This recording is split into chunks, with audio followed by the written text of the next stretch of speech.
In the busyness of daily life, it can seem like there will always be another weekend. But, like all things, time is finite. If you live to be 80, you'll have a grand total of 4,160 weekends in your biography. There are probably at least that many things you'd like to do or experience during your life. Some must wait for vacations. But it's hard to cram all your desires and achievements into 2 or 3 weeks per year.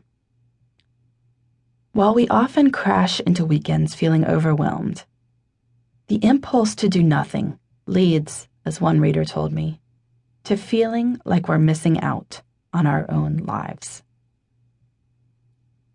I was thinking of this upon seeing a round of story ideas recently on simplifying Christmas. In the narrative these experts and companies were invoking, we're so overworked and put upon that we should just trim the holidays to the necessities. Relax. Slow down. You don't have to bake or throw parties or curl the ribbon on the pile of presents stacking up under what is hopefully a minimalist tree. Reading these ideas, I could see the wisdom in some tempering. Certainly, there's no point in filling the holidays with things that don't bring you joy and expensive stuff that no one wants. But if you've got young kids, it doesn't take long to realize that there won't be many Christmas seasons when the little ones will race downstairs in the morning to see what Santa brought. They won't always be eager to bake with you, spilling flour on the counter in their excitement. Eventually, they won't care if you put up a giant tree, or go caroling, or make hot chocolate. You can beg off making a snowman because you're tired, but there are only a few winters, and only a few days each winter, when it's snowy and you all are home together, that your children will ask to make snowmen with you. Someday, perhaps, you'll be staring at the snow from the too simple room of a hospital or nursing home, dreaming of the days when making snowmen with your children was an option. This realization leads to a different question than that suggested by all these tips on simplifying the holidays. Namely, what are you saving your energy for?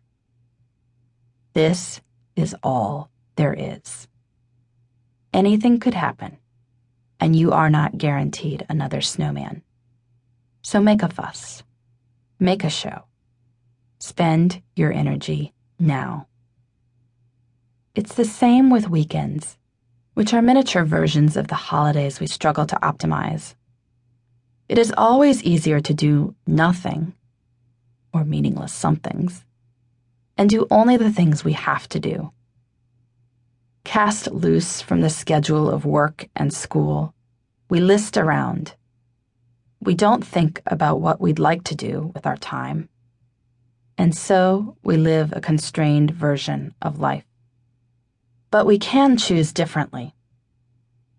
I am writing this right after Labor Day weekend on a drizzly, dreary Tuesday, as my backyard is a mash of overgrown green.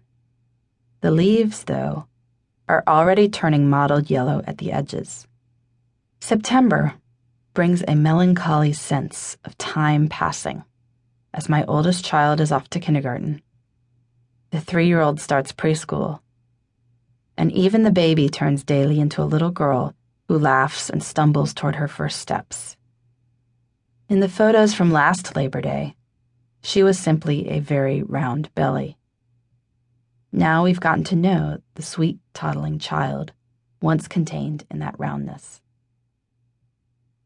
I hadn't been planning anything special for Labor Day weekend, but it seemed a shame not to wring every last drop from summer.